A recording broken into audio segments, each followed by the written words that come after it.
Hello बच्चों, welcome to the learning hub. Learning hub में आप सभी का स्वागत है।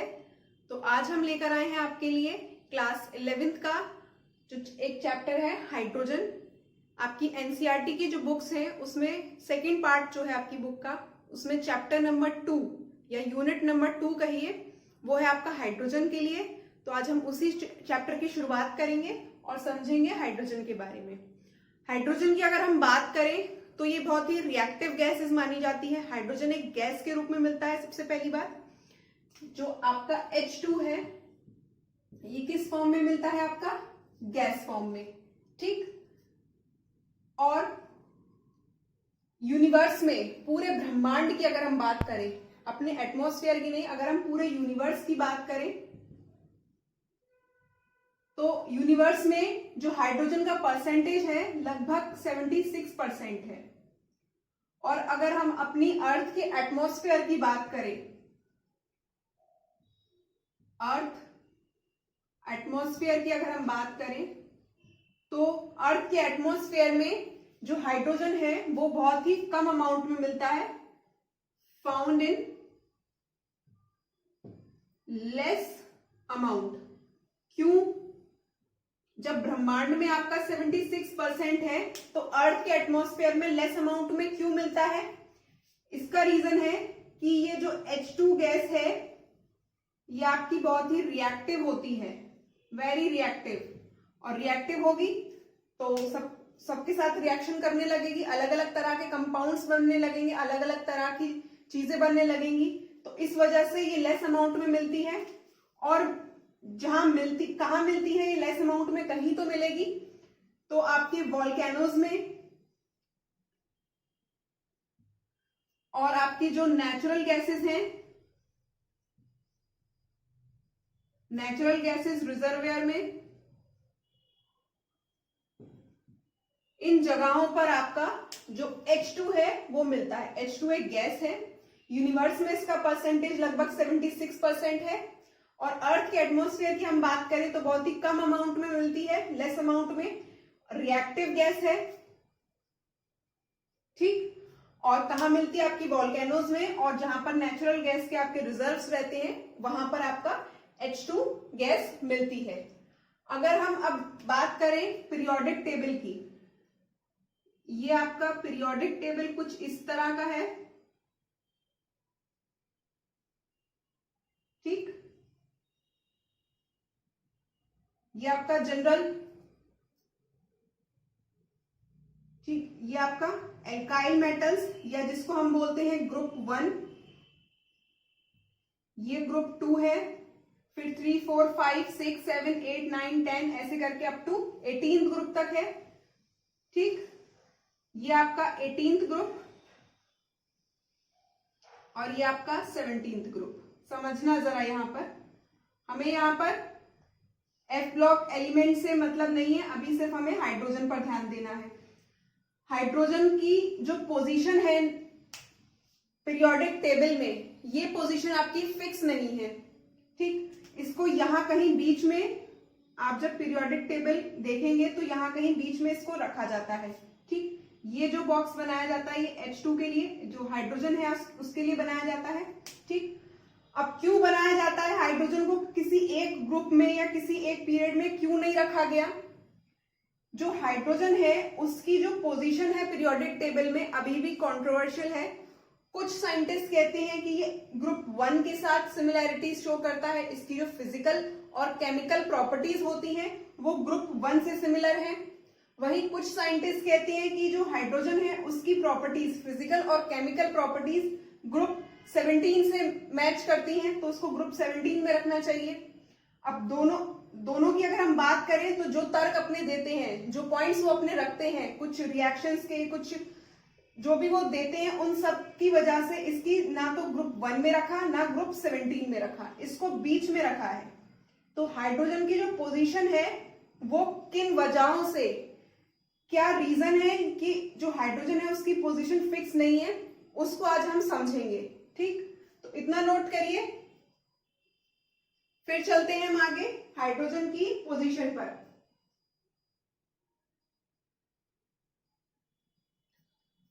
तो हेडिंग डालिए अब, position of hydrogen, position of hydrogen.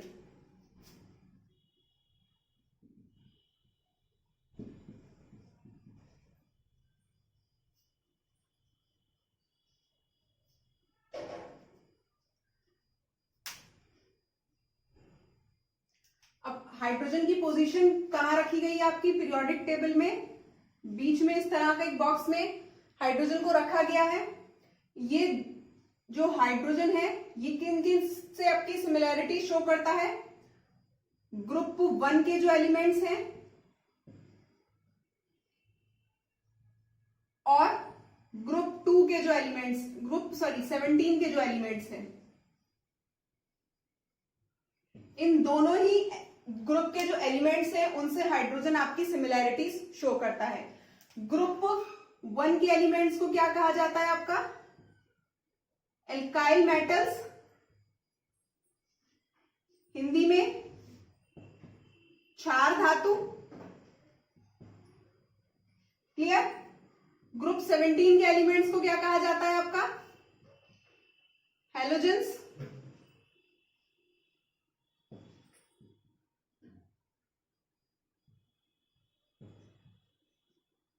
Group 1 के एलिमेंट्स क्षार धातु और ग्रुप 17 के एलिमेंट्स हैलोजेंस। ठीक, इन दोनों से ही जो आपका हाइड्रोजन है वो सिमिलैरिटी शो करता है, समानता दिखाता है। कैसे समानता दिखाता है? पहले हम डिस्कस करेंगे आपका रिजेम्बलेंस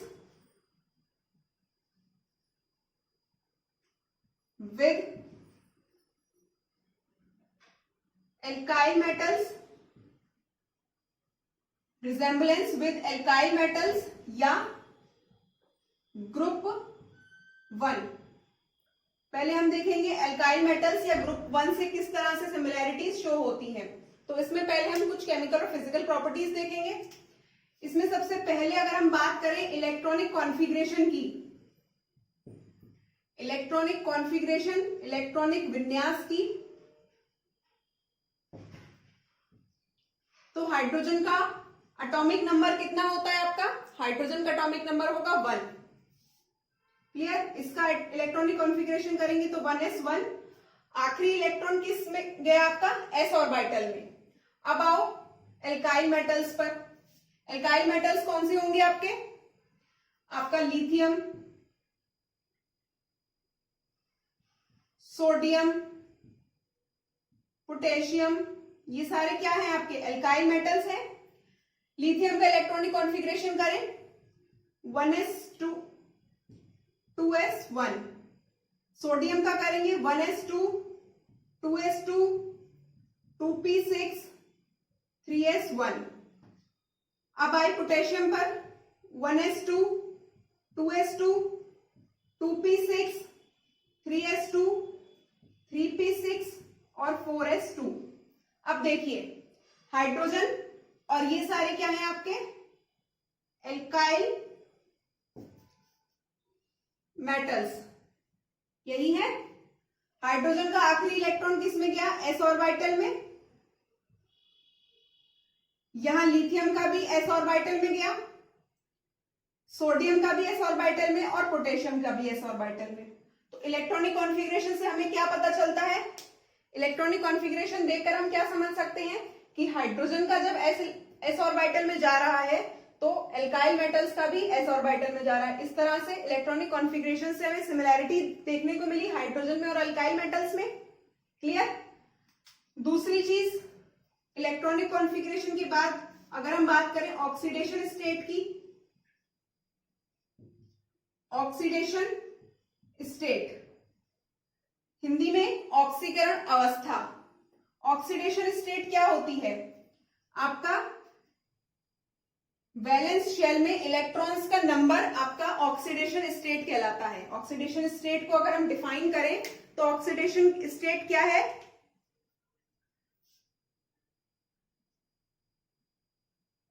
आपके वैलेंस शेल में इलेक्ट्रॉन्स का number of electrons in valence shell is known as oxidation state. तो लास्ट शेल में या बैलेंस शेल में कितने इलेक्ट्रॉन्स हैं इसके? एक इलेक्ट्रॉन, यहां भी एक, यहां भी एक, यहां भी एक। ठीक, हाइड्रोजन के बैलेंस शेल में भी एक इलेक्ट्रॉन, लिथियम के बैलेंस शेल में भी एक इलेक्ट्रॉन, सोडियम के बैलेंस शेल में भी एक इलेक्ट्रॉन और पोटेशियम के बैलेंस शेल में भी एक इलेक्ट्रॉन। तो सभी की ऑक्सीडेशन स्टेट क्या हो गई आपकी? हाइड्रोजन हुआ, लिथियम हुआ, सोडियम हुआ, पोटेशियम हुआ, इन सब की ऑक्सीडेशन कितनी आई आपकी? 1। तो यहां ऑक्सीडेशन स्टेट भी सेम आई। क्लियर? अब आते हैं इसका electropositive character. Next heading, electropositive character.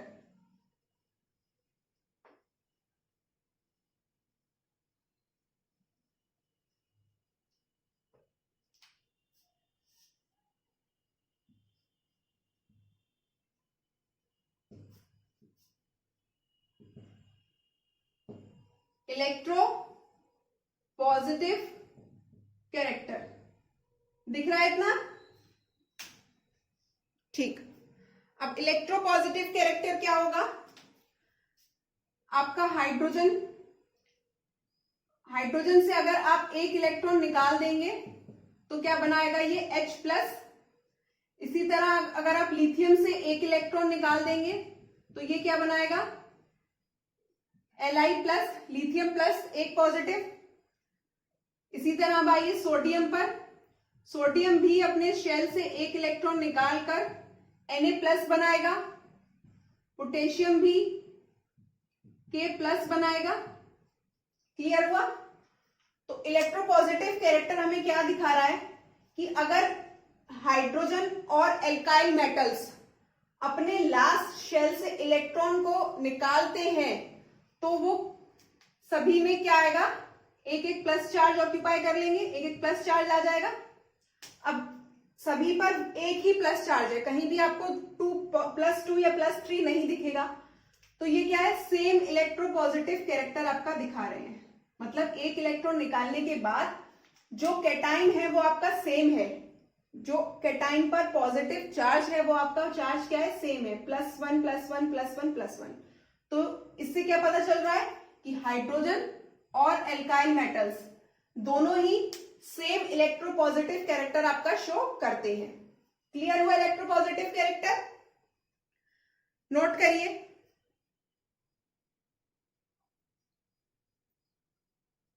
अब ये जो कैटाइन बना है आपका, अब ये कैटाइन क्या शो कर रहा है? सेम चार्ज है इन पर। और जब इनकी, ये कैटाइन क्या शो कर रहा है कि जब इनकी इलेक्ट्रोलाइसिस की जाएगी, इलेक्ट्रोलिसिस का प्रोसेस किया जाएगा तो ये सभी आइंस आपके कहां लिबरेट होंगे? आइंस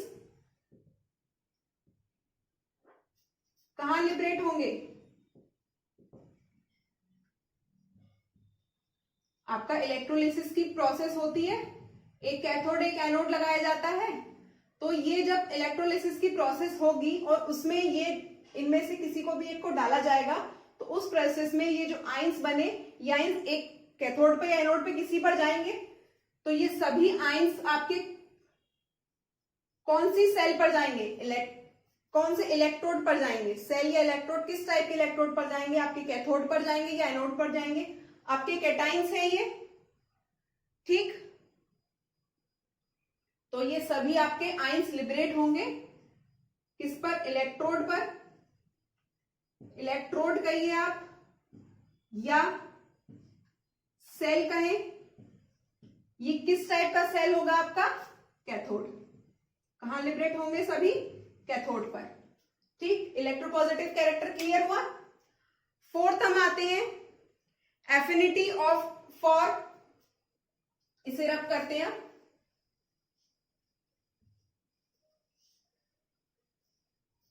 फोर्थ पॉइंट, चौथा ऐसा कौन सा कैरेक्टर है, फोर्थ कैरेक्टर ऐसा कौन सा है जो एल्काइल मेटल्स को हाइड्रोजन से रिजेंबलेंस दिखाता है? तो affinity for electro negative, affinity for electronegative element. अब ये क्या है? Affinity for electronegative element. Affinity of electronegative element से आपका मतलब है कि ये जो आपके इलेक्ट्रोपॉजिटिव आयंस बने हैं, ये इलेक्ट्रोपॉजिटिव आयंस आपके किस इलेक्ट्रोनेगेटिव आयन से कंबाइन करेंगे। जैसे आपका H है, पहले कोई इलेक्ट्रोनेगेटिव आयन, इलेक्ट्रोनेगेटिव एलिमेंट आपका ऑक्सीजन ले लिया हमने, क्लियर, या हमने ऑक्सीजन कॉमन ले लिया, ठीक, ये क्या है? ऑक्सीजन ओ ले लिया। ये क्या है? इलेक्ट्रोनेगेटिव है और ये इलेक्ट्रोपॉजिटिव है। एक नेगेटिव एक पॉजिटिव मिलकर ही कंपाउंड बनाएगा, आयनिक कंपाउंड बनेगा। तो ऑक्सीजन एक इलेक्ट्रोनेगेटिव एलिमेंट आपका कंबाइन करेगा इन इलेक्ट्रोपॉजिटिव से, इनसे, तो H2O बनेगा। लिथियम के साथ अगर ये कंबाइन करेगा तो LiO, सोडियम के साथ Na2O, पोटेशियम के साथ K2O, यही बनाएंगे। ये हो गए आपके ऑक्सीजन। और अगर हम कोई और आपका इलेक्ट्रो नेगेटिव एलिमेंट ले, जैसे आपका chlorine,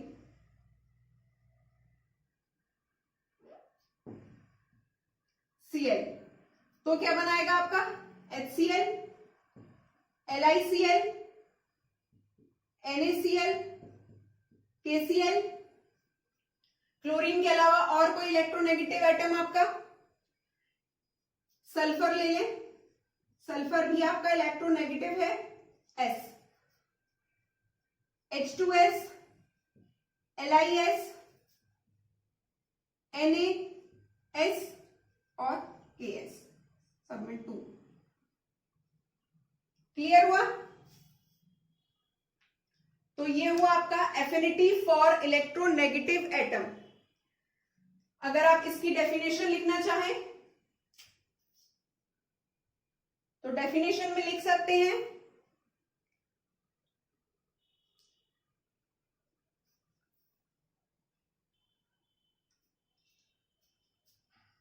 as both hydrogen and alkyl metals are, कैसे हैं ये? Electropositive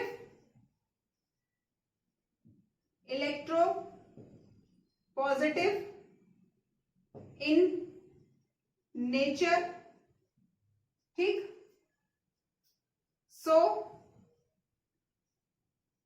they readily combine with, किससे कंबाइन हो रहे हैं ये? इलेक्ट्रोनेगेटिव एलिमेंट से। Readily combined with electronegative element as both hydrogen and alkyl metals are electropositive in character, clear, so that they readily combined with electronegative element। किससे combine करेंगे ये? किसी भी इलेक्ट्रोनेगेटिव एलिमेंट के साथ। क्लियर हुआ?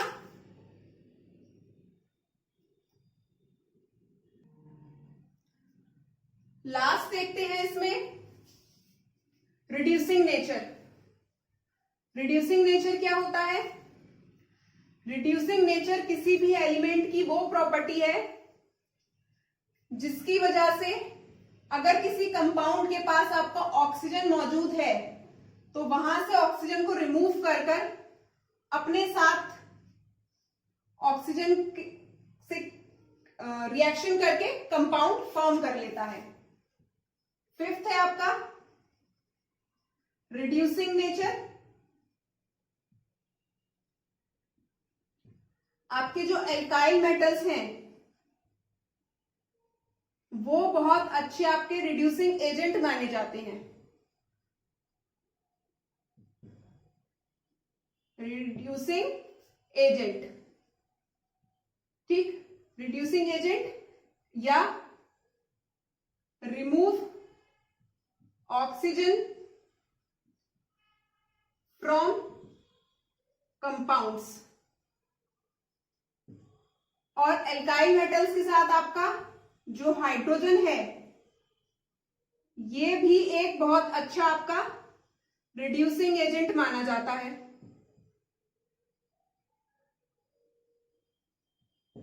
क्लियर? देखते हैं, आपका एक कंपाउंड है B2O3।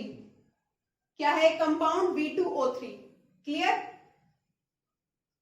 अब अगर इसको एल्काइल मेटल्स के साथ पोटेशियम के साथ रिएक्ट कराया जाएगा तो यहां से ऑक्सीजन और ये पोटेशियम कंबाइन करके क्या बनाएंगे? K2O3।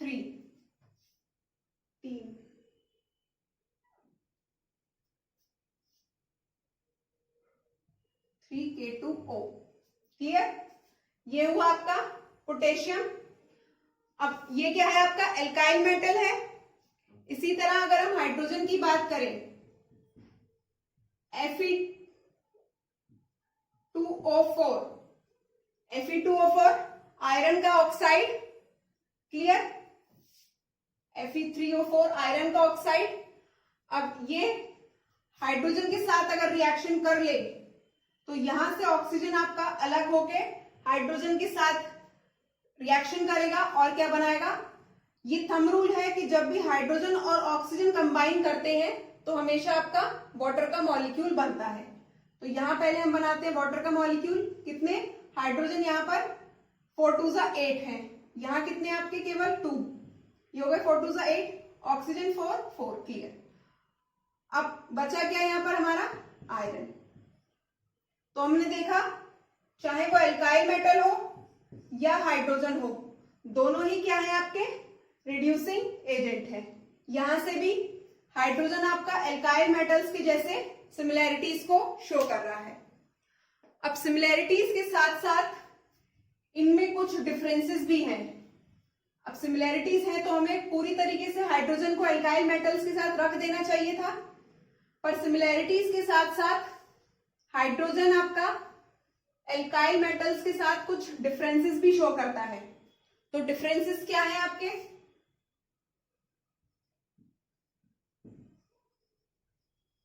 Differences with alkyl metals. क्या डिफरेंसेस हैं? फर्स्ट,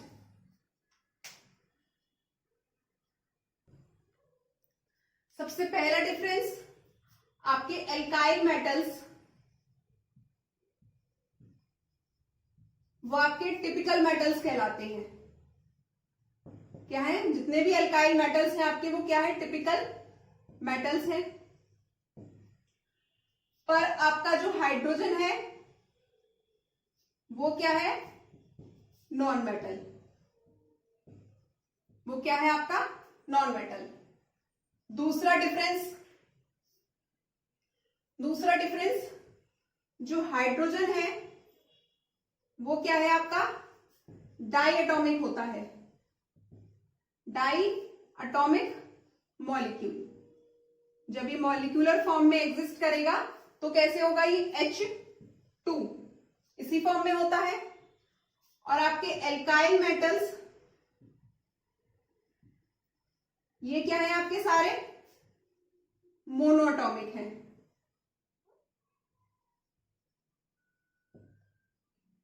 एल्काइल मेटल्स आपके क्या है? मोनोएटॉमिक। थर्ड,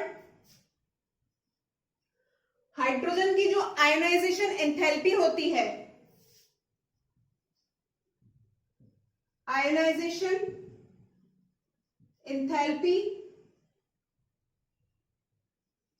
ऑफ हाइड्रोजन वो क्या होती है आपकी, बहुत ज्यादा, very high. Clear? Ionisation enthalpy of hydrogen very high. और अगर हम ionisation enthalpy of alkyl metals की बात करें तो वो उनकी क्या होती है, लो। ये आपका हुआ थर्ड डिफरेंस। फोर्थ, हाइड्रोजन के जो कंपाउंड्स होते हैं, ये ऐसे लिखिए, compounds of hydrogen are covalent in nature. क्या मतलब हुआ, हाइड्रोजन जिन भी एलिमेंट्स के साथ रिएक्शन करके कंपाउंड्स बनाएगा वो किस बॉन्ड से जुड़े होंगे, आपके कोवेलेंट बॉन्ड से, बाय शेयरिंग ऑफ इलेक्ट्रॉन्स। वहीं अगर हम एल्काइल मेटल्स की बात करें, एल्काइल मेटल्स क्या है, एल्काइल मेटल्स आर, या एल्काइल मेटल्स फॉर्म्स किस तरह के, आयनिक कंपाउंड्स बनाते हैं, आयनिक कंपाउंड्स। एग्जाम्पल आप लिखिए इसमें H2S, H2O, और यहां आप एग्जाम्पल दे सकते हैं NaCl, KCl। ये सारे क्या है, आपके आयनिक कंपाउंड्स हैं और ये कोवेलेंट कंपाउंड्स हैं। क्लियर हुआ? तो ये कुछ डिफरेंसेस हैं एल्काइल मेटल्स के साथ हाइड्रोजन के। अब हम आते हैं, नोट कर लिया। अब बात करते हैं हैलोजेंस की। एल्काइल मेटल्स की बात आती है हैलोजेंस। हैलोजेंस किस ग्रुप में मिलते हैं, आपके ग्रुप 17 में। तो नेक्स्ट हेडिंग डालिए इसमें, पोजीशन ऑफ हाइड्रोजन में ही सब हेडिंग,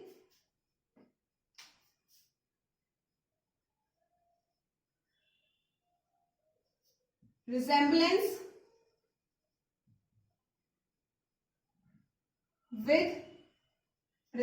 विथ हैलोजेंस। पहले हम बात करेंगे हैलोजन से जो समानता दिखाता है हाइड्रोजन, वो क्या क्या है। तो सबसे पहला इसमें इलेक्ट्रॉनिक कॉन्फ़िगरेशन।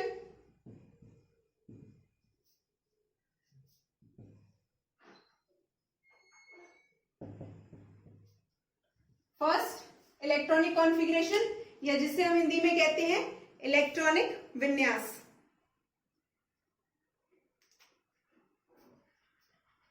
हाइड्रोजन का इलेक्ट्रॉनिक कॉन्फ़िगरेशन 1s1। क्लियर? अब पहले हम लिखते हैं यहां पर ग्रुप 17 या हैलोजन। हैलोजन में क्या क्या आएगा आपका, फ्लोरीन, क्लोरीन, ब्रोमीन, आयोडीन, यही सारे हैं। ये 4 मेन हैं। इसके बाद जो आते हैं वो रेडियो एक्टिव हैं, तो उनकी हम बात नहीं करेंगे। Clear? Fluorine, chlorine, bromine, iodine. ठीक,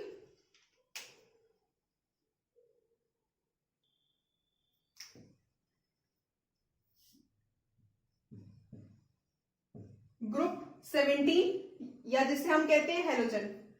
तो फ्लोरीन, क्लोरीन, ब्रोमीन, आयोडीन, ये आपके 4 मेन हैलोजेंस हैं।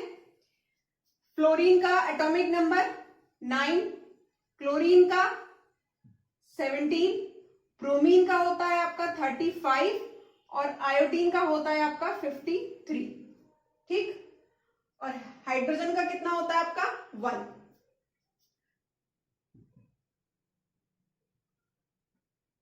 इलेक्ट्रॉनिक कॉन्फ़िगरेशन करेंगे फ्लोरीन का, तो 1s2, 2s2, 3p6, 3s2, 6, 3p आपका आएगा ये 5, 3p5। समझना इसको जरा। क्लोरीन का आपका 17, 1s2, 2s2, 2p6, 3s2, 3p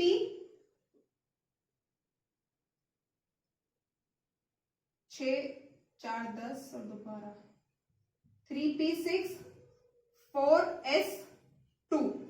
clear?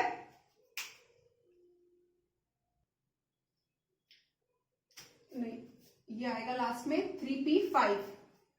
अब आते हैं ब्रोमीन पर। 35 1s2 2s2 2p6 3s2 3p6 4s2 और 4p5। आयोडीन 53, इसका होगा 1s2 2s2 2p6 3s2 3p6 4s2 4p6 4p6 के बाद 4d10 5s2 और 5p5। क्लियर? अब यहां आप देखेंगे कि हाइड्रोजन के लास्ट शेल में एक इलेक्ट्रॉन है, और फ्लोरीन क्लोरीन ब्रोमीन आयोडीन की अगर हम बात करें तो सारे ही p ऑर्बिटल में जा रहे हैं, और सबके लास्ट शेल में कितना इलेक्ट्रॉन है आपका? ये पूरा लास्ट शेल होगा। कितने हैं इसके पास लास्ट शेल में? 5 और 2 7। लास्ट शेल में 7, यहां भी 7, और इसके पास भी आपके 7 है। हाइड्रोजन के पास केवल एक है। तो इलेक्ट्रॉनिक कॉन्फ़िगरेशन करने पर हमने देखा हाइड्रोजन s ऑर्बिटल में और उसके पास एक electron. Fluorine chlorine bromine iodine की अगर हम बात करें तो लास्ट इलेक्ट्रॉन आपका p ऑर्बिटल में, और शेल में कितने इलेक्ट्रॉन? 7। क्लियर? तो यहां हाइड्रोजन और हेलोजन्स क्या करने की कोशिश कर रहे हैं? आपको क्या सिमिलैरिटी देखने को मिल रही है?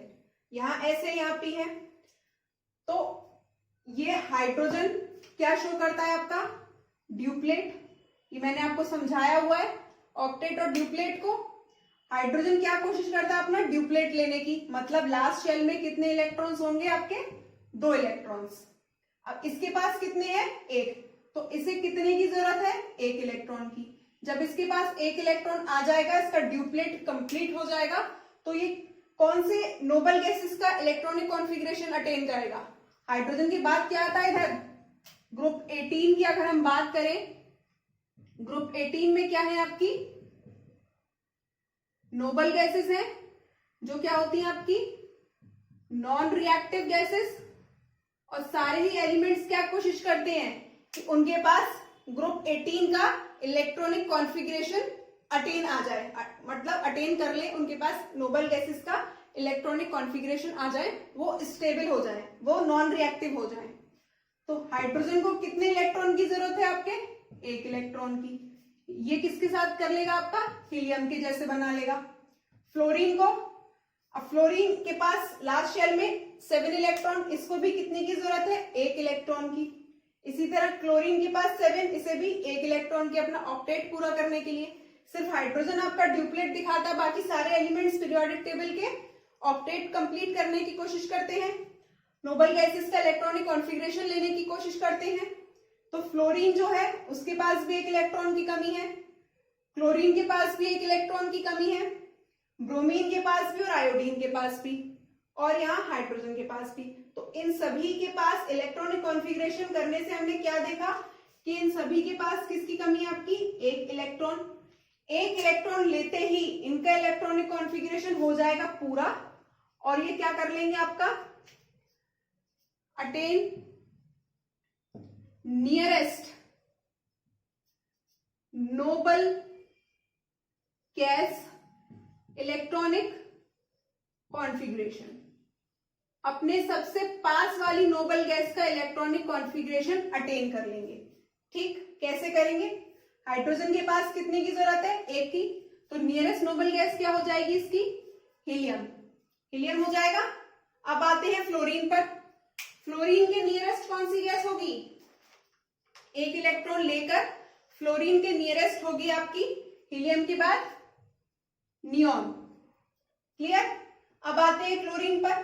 क्लोरीन के पास भी 1 इलेक्ट्रॉन की कमी, और ये एक इलेक्ट्रॉन लेकर किसकी तरह इलेक्ट्रॉनिक कॉन्फ़िगरेशन लेगा, ये ऑर्गन, हीलियम नियन ऑर्गन।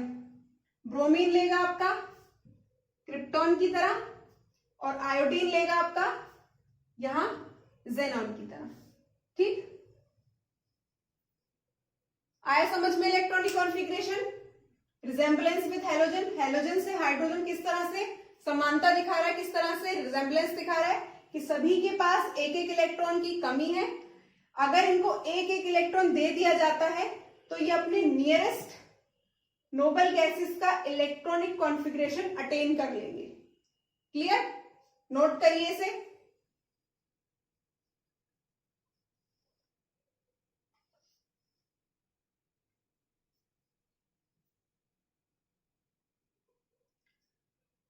अब इलेक्ट्रॉनिक कॉन्फ़िगरेशन के बाद बात करते हैं आयनाइजेशन एंथैल्पी की।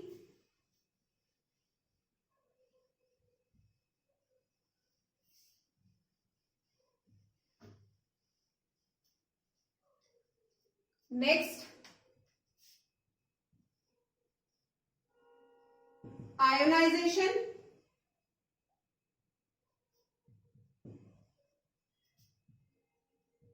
एंथैल्पी। हाइड्रोजन और हैलोजन, इनकी जो आयोनाइजेशन एंथैल्पी होती है वो लगभग इक्वल देखी गई, मतलब उनकी आयनाइजेशन एंथैल्पी को आप कंपेयर कर सकते हैं, बहुत ज्यादा डिफरेंस इसमें नहीं होता। तो आयनाइजेशन एंथैल्पी में लिखिए both hydrogen and alkyl metals, both hydrogen and alkyl metals have comparable ionization enthalpy, comparable ionization enthalpy। जैसे हाइड्रोजन की आयनाइजेशन एंथैल्पी की अगर हम बात करें तो ये होती है 1312। फ्लोरीन की आयनाइजेशन एंथैल्पी होती है आपकी 1680। क्लोरीन की 1255। Hydrogen, fluorine, chlorine. अब आते हैं ब्रोमीन। ब्रोमीन की आयनाइजेशन एंथैल्पी 1143 और आयोडीन की होती है आपकी 1009। आयनाइजेशन एंथैल्पी आपकी लगभग समान है, यहां फ्लोरीन में थोड़ा सा डिफरेंस देखेंगे, बाकी सब आपके 1000 के आसपास ही हैं। क्लियर? तो एल्काइल मेटल्स तो हैलोजन्स और हाइड्रोजन की जो आयनाइजेशन एंथैल्पी है वो आपकी कंपेरेबल है। क्लियर हुआ? नेक्स्ट आते हैं आयनाइजेशन एंथैल्पी के बाद इलेक्ट्रोनेगेटिव कैरेक्टर पर। इलेक्ट्रोनेगेटिव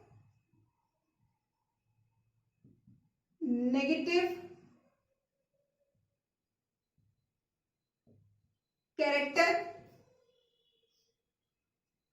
तो आपका हाइड्रोजन और हैलोजन दोनों ही इलेक्ट्रोनेगेटिव कैरेक्टर दिखाते हैं। जैसे अगर हम बात करें आपके हाइड्रोजन की, तो हाइड्रोजन आपका एक इलेक्ट्रॉन लेकर H- बनाता है। आपका क्लोरीन जो एक हैलोजन है ये भी एक इलेक्ट्रॉन लेकर आपका Cl- बना सकता है। ब्रोमीन भी आपका एक इलेक्ट्रॉन लेकर Br- बना सकता है और इसी तरह आपका आयोडीन भी एक इलेक्ट्रॉन लेकर I- बना सकता है।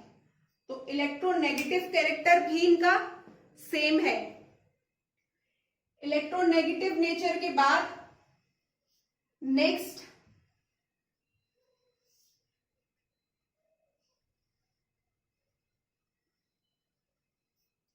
फोर्थ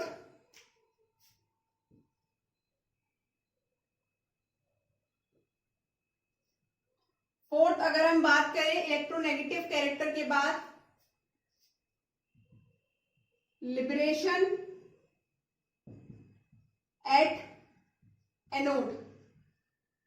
इलेक्ट्रोलिसिस की प्रोसेस में ये कहां लिबरेट हो सकते हैं? आपके एनोड पर। कैसे होंगे? नोट करिए इसे पहले। हो गया?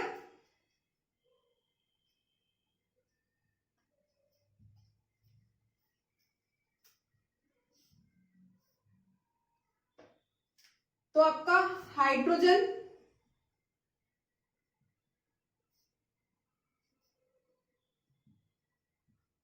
और हेलोजन, हाइड्रोजन और हेलोजन, ठीक, ये क्या बनाते हैं? आपके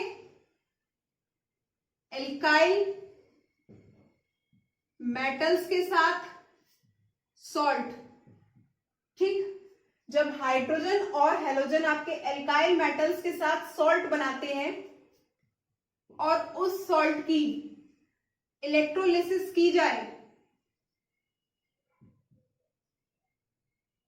इलेक्ट्रोलिसिस की जाए तो इलेक्ट्रोलिसिस करने के बाद एक आपका एनोड पर जाता है और एक आपका कैथोड पर जाता है। तो हेलोजन की तरह हाइड्रोजन भी कहां जाएगा? आपका एनोड पर। हाइड्रोजन और हेलोजन दोनों ही आपके कहां लिबरेट होंगे? एनोड पर, ठीक। किसके साथ? जब उनका एल्काइल मेटल्स के साथ सॉल्ट बना हो, जैसे NaCl, सोडियम क्लोराइड। यहां क्लोराइड क्या है? एक हेलोजन, सोडियम आपका एल्काइल मेटल। क्लियर?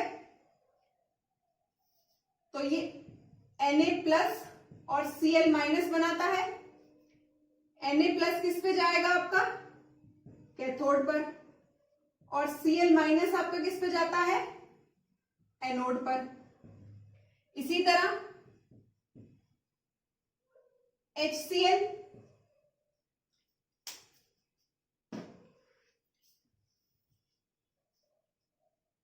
ये क्या है? आपका NaCl, एल्काइल मेटल्स का सॉल्ट है। और NaH, ये क्या है आपका? ये भी अल्काइल मेटल्स का हाइड्रोजन के साथ सॉल्ट है। तो इसका भी जब इलेक्ट्रोलिसिस किया जाएगा तो Na+ और H-, Na+ और H-, Na+ किस पे जाएगा? आपका कैथोड पर। क्लियर? और ये H- आपका किस पे जाएगा? H2 होगा ये, यहां पर ये जाएगा आपका एनोड पर। क्लियर हुआ?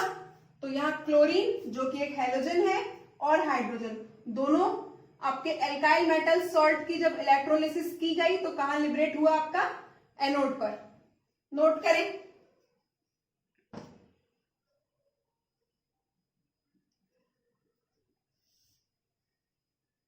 Next point, diatomic character.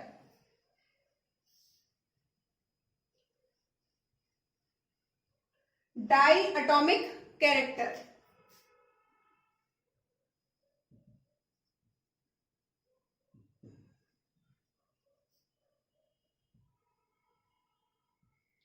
Diatomic character क्या है? आपका H किस तरह एग्जिस्ट करता है? H2 की फॉर्म में, Cl2 की फॉर्म में हेलोजन एग्जिस्ट करते हैं, Br2 की फॉर्म में ब्रोमीन मिलता है आपको, I2 की फॉर्म में आपका आयोडीन मिलता है। तो hydrogen as well as halogen are found in diatomic are found in diatomic molecule. किस तरह की इसकी मॉलिक्यूलर फॉर्म है? आपकी डायटोमिक। डायटोमिक कैरेक्टर के बाद इनकी ऑक्सीडेशन स्टेट, ऑक्सीकरण अवस्था तो इनकी ऑक्सीकरण अवस्था या ऑक्सीडेशन स्टेट कैसी होगी? हैलोजेंस, इनकी लास्ट शेल में कितने इलेक्ट्रॉन्स, इलेक्ट्रॉनिक कॉन्फ़िगरेशन क्या रहता है?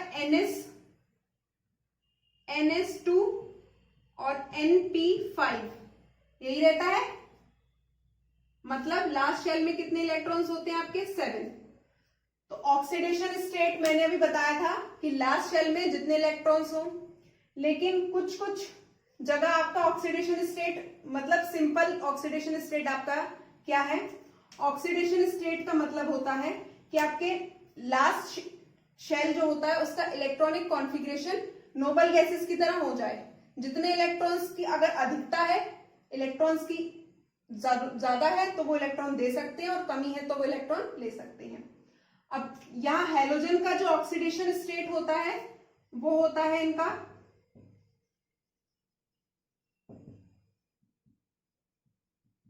-1।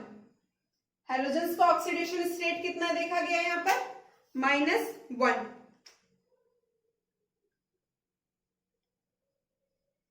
जैसे Na+ और Cl-, ऑक्सीडेशन स्टेट कितना होगा इसका? 1।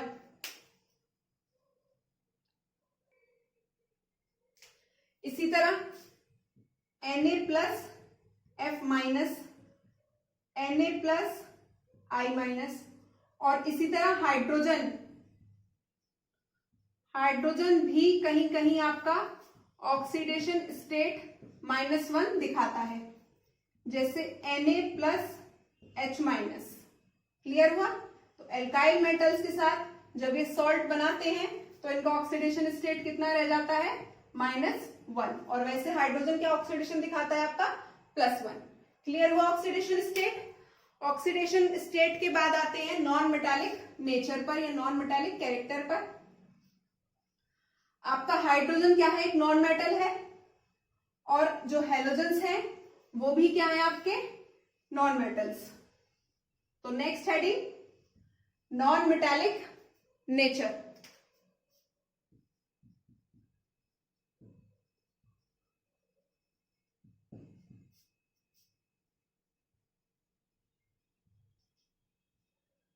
नॉन मेटालिक नेचर, तो non metallic nature hydrogen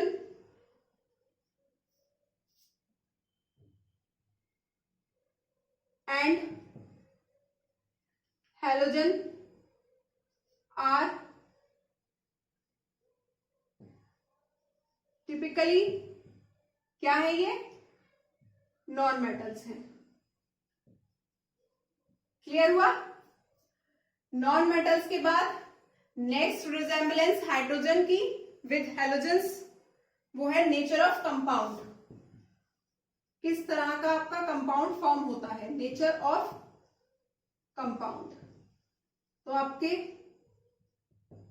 hydrogen और हैलोजन किस तरह के कंपाउंड फॉर्म करते हैं? Covalent compounds. अभी बताया था मैंने, hydrogen and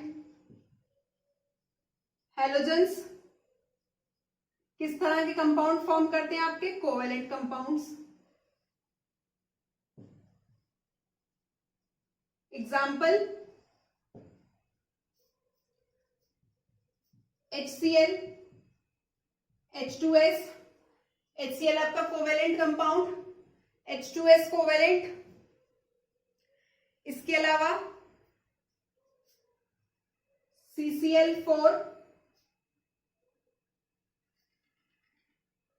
CCl4 carbon tetrachloride.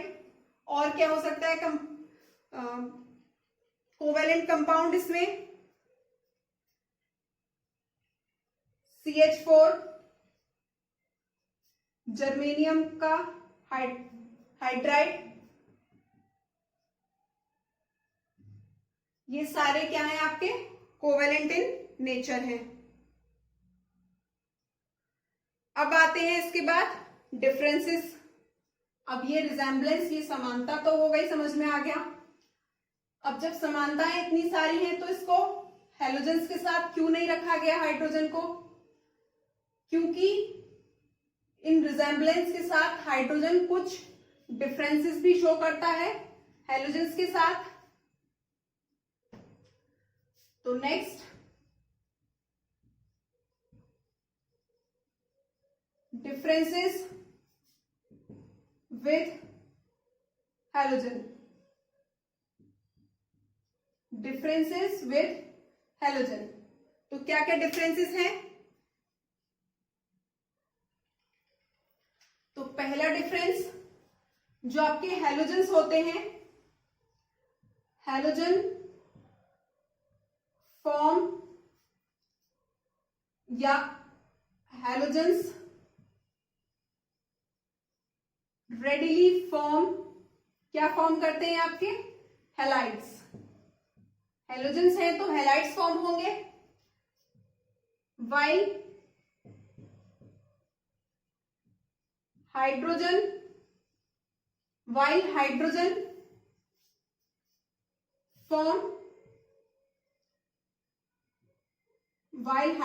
Form hydrogen क्या फॉर्म करेगा आपका? हाइड्राइड। तो एक ये मेजर डिफरेंस है कि आपके हैलोजेंस जो होते हैं वो हैलाइड फॉर्म करते हैं, और जो आपके हाइड्रोजन होता है वो किस तरह के कंपाउंड्स फॉर्म करते हैं, किस तरह के आयंस फॉर्म करते हैं? आपके हाइड्राइड आयंस या हाइड्राइड कंपाउंड्स। किसके साथ? Only with alkyl metals and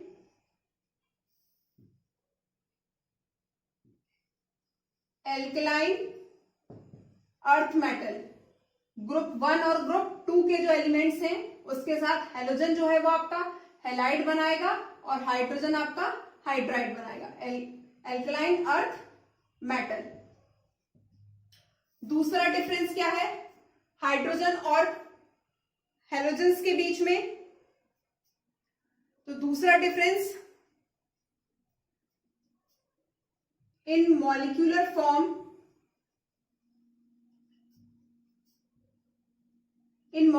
form जब हाइड्रोजन और हैलोजन आपका मॉलिक्यूलर फॉर्म में होता है, H2 और Cl2p फॉर्म में होंगे जब ये, तो इनमें जो हाइड्रोजन का मॉलिक्यूल है उसके पास नो अनशेयर्ड इलेक्ट्रॉन्स होते हैं, नो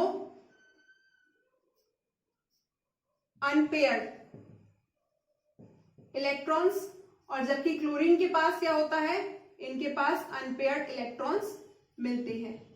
तो यहां एक डिफरेंस देखने को मिला कि मॉलिक्यूलर फॉर्म में हाइड्रोजन के पास एक भी अनशेयर्ड इलेक्ट्रॉन नहीं होता, और क्लोरीन के पास अनशेयर्ड इलेक्ट्रॉन, या किसी भी हैलोजन के पास, यहां लिख लीजिए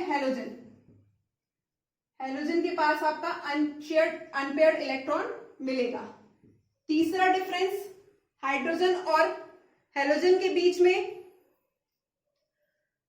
जो आपका हाइड्रोजन के ऑक्साइड होते हैं, ऑक्साइड्स ऑफ हाइड्रोजन, जैसे आपका H2 किसका ऑक्साइड है? ये हाइड्रोजन का। ये कैसा होता है? न्यूट्रल होता है। जो आपका प्योर वाटर होगा वो न्यूट्रल होता है, जबकि ऑक्साइड्स ऑफ हैलोजन, ये कैसे? जैसे आपका ऑक्साइड ऑफ हैलोजन में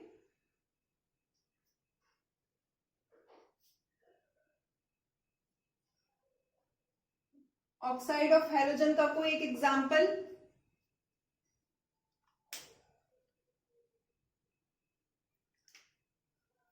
जैसे आपका Br2O, ये जितने भी ऑक्साइड होंगे हैलोजन के, ये सभी होते हैं आपका एसिडिक इन नेचर। कैसे मिलेंगे आपको? एसिडिक मिलेंगे। तो ये तीन डिफरेंसेस हैं आपके हैलोजेंस के और हाइड्रोजन के बीच में। तो आज हमने देखा हाइड्रोजन, हाइड्रोजन में हमने हाइड्रोजन की पोजीशन को समझा कि हाइड्रोजन की पोजीशन इतनी कंट्रोवर्शियल क्यों है, इतनी विवादास्पद क्यों है, क्यों इसको ग्रुप 1 में भी नहीं रखा गया, न ग्रुप 17 में रखा गया, ग्रुप 1 से इसकी क्या सिमिलैरिटीज हैं और क्या डिसिमिलैरिटीज हैं, क्या डिफरेंसेस हैं। और दूसरा हमने देखा हैलोजेंस के साथ ग्रुप 17 के मिलते हैं हैलोजन, इसके साथ क्या इसकी डिफरेंसेस हैं और क्या इसकी रिजेम्बलेंस है या क्या क्या सिमिलैरिटीज इसमें देखने को मिलती हैं। तो आज का वीडियो यही खत्म होता है। Thanks for watching. अगर आपको ये वीडियो पसंद आया हो तो please like the video and please share and subscribe our channel. Thanks for watching and as always, God bless you all.